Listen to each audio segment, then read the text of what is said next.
आज पूरी दुनिया की नजर चंद्रयान 3 पे है, क्योंकि अब से कुछ ही देर बाद चंद्रयान 3 चंद्रमा पर सॉफ्ट लैंडिंग करेगा। लेकिन चंद्रयान 3 का वो आखिरी 15 मिनट कितना ज्यादा मुश्किल भरा होगा। इसके साथ ही अगर चंद्रयान 3 चंद्रमा पे सॉफ्ट लैंडिंग कर जाता है तो किन किन चीजों की खोज हो सकती है, इसके अलावा चंद्रयान 2 से कितना अलग है चंद्रयान 3, इन सारी चीजों की जानकारी आपको इस वीडियो में मिलेगी। तो चलिए इस वीडियो को शुरू करते हैं। मून मिशन मुख्य रूप से 4-5 तरीके से चंद्रमा पे भेजा जाता है।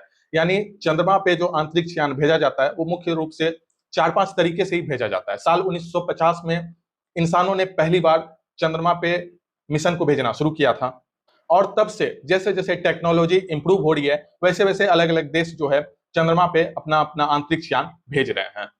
अब बात करते हैं कि चंद्रमा पे किन किन तरीकों से अंतरिक्ष मिशन को भेजा जाता है। उसमें पहला तरीका है फ्लाईबाय मिशन। इस तरीके में चंद्रमा के बगल से अंतरिक्ष यान गुजर जाता है, यानी कि ना तो चंद्रमा के ऑर्बिट में वो चक्कर लगाता है और ना ही चंद्रमा पे लैंडिंग करता है, बल्कि वो चंद्रमा के बगल से बस गुजर जाता है। अगला मिशन है ऑर्बिटर मिशन। ऑर्बिटर मिशन के तहत जो अंतरिक्ष यान भेजा जाता है वो चंद्रमा के चारों ओर गोल गोल चक्कर लगाता है और चंद्रमा की सतह और एटमॉस्फेयर की जानकारी जो है उस पर रिसर्च करता है। पहले ऑर्बिटर मिशन सन 1966 में सोवियत संघ ने किया था, जो सफल हुआ था। अगला कैटेगरी है impact mission. Impact mission orbiter mission का ही अपडेट है। ऑर्बिटर मिशन चांद के चारों ओर गोल गोल चक्कर लगा के सरफेस या फिर एटमॉस्फेयर पे रिसर्च कर रहा था।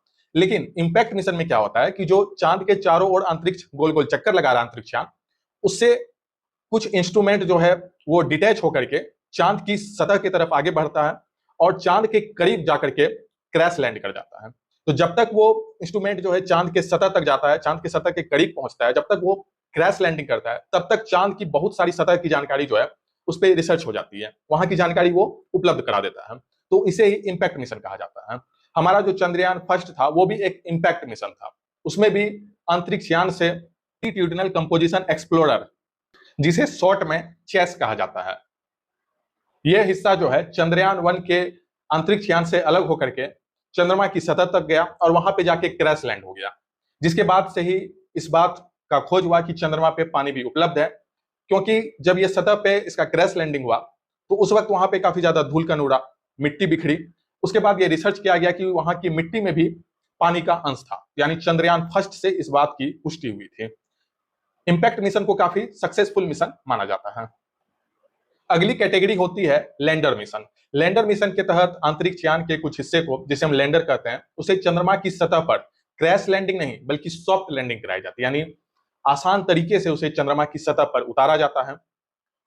और ये लैंडर का वजन काफी ज्यादा होता है, इस कारण से वो चंद्रमा के एक सतह पे जाके स्थिर हो जाता है। लेकिन चंद्रमा के सतह पे घूम घूम के अगर वहां की जानकारी, वहां की मिट्टी को रिसर्च करना है तो उसके लिए एक और इंस्ट्रूमेंट होता है जिसे हम लोग रोवर कहते हैं। ये लैंडर के अंदर ही होता है। जब लैंडर चंद्रमा की सतह पे उतर जाता है, सॉफ्ट लैंडिंग हो जाती है, तो लैंडर से फिर रोवर को बाहर निकाला जाता है। रोवर चंद्रमा की सतह पे आता है, उसमें 4 पहिए लगे होते हैं, वो एक रोबोट की तरह कार्य करता है। फिर उसमें अलग अलग जगह पे कैमरे सेट होते हैं, वो फिर चंद्रमा की सतह पे रिसर्च करता है। लेकिन चांद पे सॉफ्ट लैंडिंग कराना काफी मुश्किल बड़ा काम है। इससे पहले चंद्रयान 2 भी सॉफ्ट लैंड नहीं कर पाया था, क्रैश कर गया था। इसका वजह क्या है कि चांद की जो सतह है वो प्लेन नहीं, उसमें कई जगह पे बहुत सारे गड्ढे हैं। इस वजह से एक तो वहां पे अंधेरा भी है। इस वजह से जब सॉफ्ट लैंडिंग होती है तो उसमें गिनती और समय का रेशियो काफी ज्यादा महत्वपूर्ण होता है। ऐसे में अगर मान लीजिए कि कोई लैंडर है और वो किसी गड्ढे में अगर जाकर के लैंड कर गया तो वो ऐसे ही क्रैश हो जाता है, क्योंकि उसकी स्पीड भी होती है, नियंत्रण नहीं हो पाता है। इस कारण से वो क्रैश कर जाता है और रोवर जो है वो प्रॉपर ढंग से चंद्रमा की सतह पे नहीं आ पाता है। पहला वजह यह है। दूसरा यह है कि जो तकनीकी प्रॉब्लम भी आ जाती है कई बार, जैसे चंद्रयान 2 में कई बार ये भी खबरें आई कि सॉफ्टवेयर इशू के कारण जो है कुछ तकनीकी समस्या आ गई, जिस कारण से लैंडर की स्पीड नियंत्रण नहीं हो पाई और वो अचानक से चंद्रमा की सतह पर लैंड कर गया, जिस कारण से वो क्रैश कर गया। क्योंकि जो लैंडर होता है वो इस तरह से लैंड नहीं करता, बल्कि वो अचानक ऊपर से नीचे लैंड करता है, तो उसकी स्पीड काफी ज्यादा होती है, उससे भी नियंत्रण करना होता है। तो कुल मिला के बहुत सारे अनुपात, बहुत सारे रेशियो को मिला करके जो है लैंडर को सॉफ्ट लैंडिंग कराई जाती है। इस कारण ये काफी ज्यादा मुश्किल भरा काम होता है। और जब लैंडर चांद की सतह पे सॉफ्ट लैंडिंग हो जाती है उसके बाद उससे जो है रोवर को बाहर निकाला जाता है। रोवर का वजन भी लगभग 26 केजी के आसपास होता है। फिर उसे बाहर निकाला जाता है, फिर रोवर जो है चांद की सतह पे घूमना शुरू कर देता है और वहां से कई सारे फोटोग्राफ्स, कई सारी जो रिसर्च है वो सामने आती है। उसके बाद अगला मिशन है ह्यूमन मिशन, जिसमें अंतरिक्ष यान से इंसानों को चांद पे भेजा जाता है और रोवर की जगह इंसान चांद की सतह पे उतरता है और रिसर्च करता है। साल 1969 में नील आर्मस्ट्रांग ने पहली बार चांद की सतह पे कदम रखा था। भारत का चंद्रयान 2 भी एक रोवर मिशन था, लेकिन दुर्भाग्यवश चंद्रयान 2 सॉफ्ट लैंडिंग नहीं कर पाया और क्रैश कर गया, जिस कारण से रोवर चांद की सतह पे नहीं आ पाया। उस वक्त कुछ मीडिया रिपोर्ट्स में खबर छपी कि चंद्रयान 2 के क्रैश करने का वजह सॉफ्टवेयर प्रॉब्लम बताया गया, यानी तकनीकी प्रॉब्लम बताया गया, जिस कारण से जो लैंडर था विक्रम, चंद्रयान 2 के लैंडर को नाम दिया गया था विक्रम और रोवर को नाम दिया गया था प्रज्ञान। इस बार भी चंद्रयान 3 के रोवर को नाम दिया गया है प्रज्ञान। उस वक्त चंद्रयान 2 के वक्त जो खबरें छपी उसमें सॉफ्टवेयर प्रॉब्लम बताया गया, लेकिन इसरो के वर्तमान चीफ एस सोमनाथ ने हालिया समय में बताया कि चंद्रयान 2 के विफल होने का कारण विक्रम में प्रॉब्लम थी, यानी कि जो चंद्रयान 2 का लैंडर था उसी में समस्या थी। लेकिन इस बार चंद्रयान 3 को चंद्रयान 2 के मिशन को पूरा करने के लिए भेजा गया है।